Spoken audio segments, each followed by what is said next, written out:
നമസ്കാരം. മലയാളി വാർത്തയിലേക്ക് സ്വാഗതം. കൃത്യമായ ആസൂത്രണമില്ലാതെ ഗാസയുടെ തെക്കൻ നഗരമായ റഫേൽ സൈനിക ആക്രമണം നടത്തുന്നത് ദുരന്തമാകുമെന്ന അമേരിക്കയുടെ മുന്നറിയിപ്പിന് പിന്നാലെ റഫേലിൽ നിന്ന് ഫലസ്തീനിയൻ സിവിലിയന്മാരെ ഒഴിപ്പിക്കാനും അവിടെയുള്ള അവസാന ഹമാസ് പോരാളിയെയും ഇല്ലാതാക്കാനും പദ്ധതി തയ്യാറാക്കാൻ ഇസ്രായേൽ സൈന്യത്തോട് ഉത്തരവിട്ട് ബെഞ്ചമിൻ നെതന്യാഹു. സുരക്ഷിത മേഖലയായി വിശേഷിപ്പിക്കപ്പെട്ട റഫേൽ ആക്രമണം അഴിച്ചുവിടുമെന്ന് ദിവസങ്ങൾക്ക് മുമ്പാണ് നെതന്യാഹു മുന്നറിയിപ്പ് നൽകിയത്. തെക്കൻ ഗാസയിലെ റഫ ഭാഗത്ത് കരയാക്രമണം ശക്തമാക്കാനാണ് ഇസ്രായേൽ ഒരുങ്ങുന്നത്. മറ്റു ഭാഗങ്ങളിൽ ബോംബാക്രമണം ശക്തമായപ്പോൾ നിരവധി ഫലസ്തീനികൾ അഭയം തേടിയത് ഈ ഭാഗത്താണ്. പ്രദേശത്ത് അഭയം തേടിയ 10 ലക്ഷത്തിലധികം ഫലസ്തീനികളിൽ പുതിയ ആക്രമണ നീക്കം പരിഭ്രാന്തി സൃഷ്ടിക്കുന്നുണ്ട്.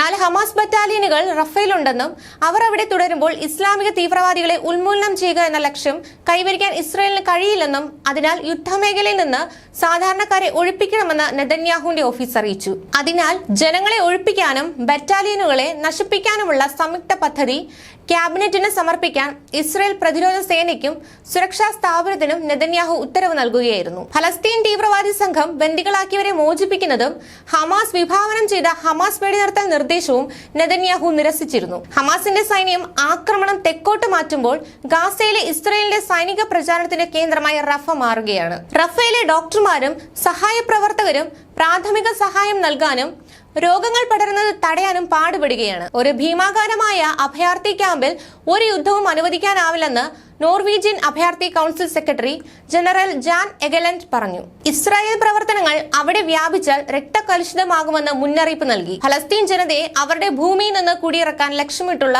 നെതന്യാഹു സൈന്യത്തിന്റെ നീക്കമാണ് റാഫേലതെന്ന് ഫലസ്തീൻ പ്രസിഡൻസി പറഞ്ഞു.